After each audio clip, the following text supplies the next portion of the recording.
એટલે તમારા ટેલેન્ટ ઉપર ભરોસો રાખો. એક લીટીનો કાર્યક્રમ છે સાહેબ, બાકી ટેલેન્ટ બીજું બધું ઘણું છે. મોબાઈલમાં 2 વાગે લગી ઓનલાઈન રહેવાનું ટેલેન્ટ છે આપણામાં. સેલ્ફી દર 7 મિનિટે સેલ્ફી પાડે છે આખી જનરેશન, મને ખબર છે. અને સેલ્ફી પાડતી વખતે ડાચા હું કામ બગાડે છે એને હું ગોતું છું. આ કોણે શરૂ કર્યું? આખી સેલ્ફી પાડતી વખતે જે ત્રાહાન બાંગા આ હોઠ કરે છે, હાંડિયાની જેમ લબડી જાય છે હોઠ બધાયના. મારા ઘરની બાજુમાં એક ભાઈ રહે છે, એનો 1.5 ફૂટ હાથ લાંબો થઈ ગયો. રમણ સાહેબ મેં પૂછ્યું કેમ થયું હાથ લાંબો? મને કે વધારે પડતી સેલ્ફી પાડવાથી હાથ લાંબો થઈ ગયો છે. દર 7 મિનિટે સેલ્ફી ખેંચવાનો એક નવો રોગ.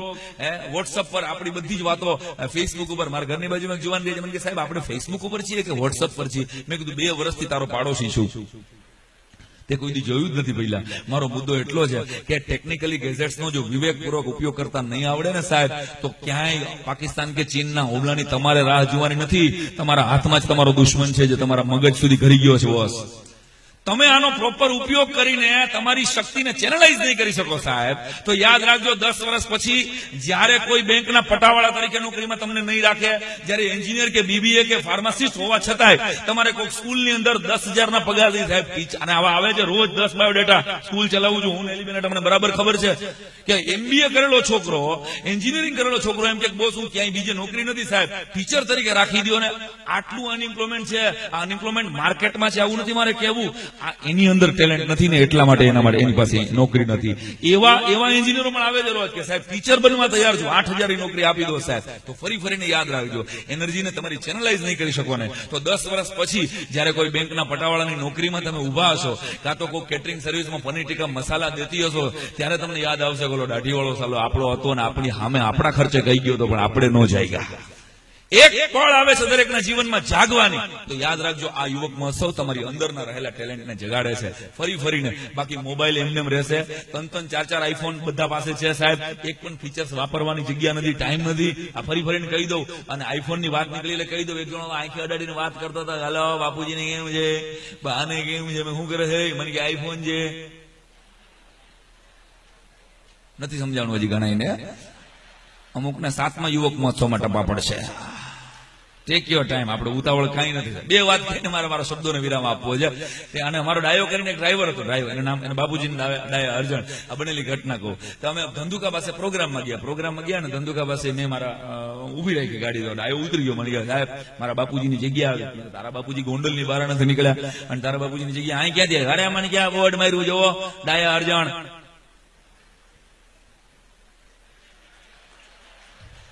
Good audience. મેં કીધું ડાયવર્જન છે. મને ઈ નો ભૂલાણું લ્યો દેખાણું. મેં કીધું તો તારા પાસે મહેસૂલ મંત્રી કરતા વધારે જગ્યા હોય પહેલા. એટલે ફરીને જુવાનીના જે તકાજા ઉપર તમે ઉભા છો, ફરીને યાદ રાખજો સાહેબ, ત્યાં ઘણા બધી જગ્યાઓ છે, ઘણા બધા ઓપ્શન છે. પતંગનો રસ્તો જેમ ઢાળ વાળો હોય છે ને એમ ચીકણો પણ હોય છે, આટલું યાદ રાખજો. અને લાઈફમાં જુવાની છે ને કેરોસીનની સીસી જેવી છે બોસ. કેરોસીનને 6 મહિના સુધી તમે ફ્રીજમાં રાખો, 6 મહિના પછી બહાર કાઢીને અગ્નિ અડાડો ને એટલે ભડકો કરી દે. એમ તમે એક આગ છો, પણ કબ કોઈ બાત કહા कैसे कही जाती है, સરસ મજાનો શેર છે સાહેબ. કબ કોઈ બાત કહા कैसे कही जाती है, ये अगर सलीका हो, सलीका એટલે આવડત, ये अगर सलीका हो तो हर बात सुनी जाती है साहब. આવડવું જોઈએ કેતા. અને 1-2 રોલ મોડેલ જેવી વાત તમને યાદ કરાવું કે ક્યાં પહોંચી શકે. ગુજરાતીઓ ક્યાંય પાછા પીડ્યા જ નથી સાહેબ, એક શેર બજાર સિવાય. શેર બજારમાં એક ટપો નથી પડતો. અને ગુજરાતીની વાત નીકળે ને એટલે, અને જુવાનિયા બેઠા છો એટલે જુવાનિયા મને વાલા બહુ. જુવાનિયા પેલા પ્રેમમાં પડે, 15 દી પછી વેમમાં પડે ને 25 દી પછી ડેમમાં પડે.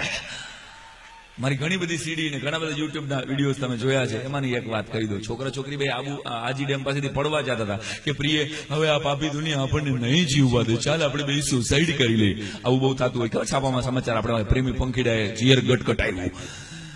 એટલે ઓલો ભલે ઓકે, તો છોકરાએ ધુમકો માર્યો, છોકરીઓ પડે. છોકરો પડ્યો એટલે છોકરી અહીંયા ઉભી રહી ગઈ, હે ભગવાન લવ ઇઝ બ્લાઇન્ડ. પ્રેમ તો આંધળો હોય છે. છોકરો એન્જિનિયરો, અને એમાંય પાછો ઇલેક્ટ્રિક વાળો, એ અડધે સુધી ગયો ને પછી એને પેરાશૂટ કાઢ્યું. ત્યાંથી તરતો ઓલી બાજુ ગયો. કે પ્રેમ કોઈ દી મરતો નથી બેન.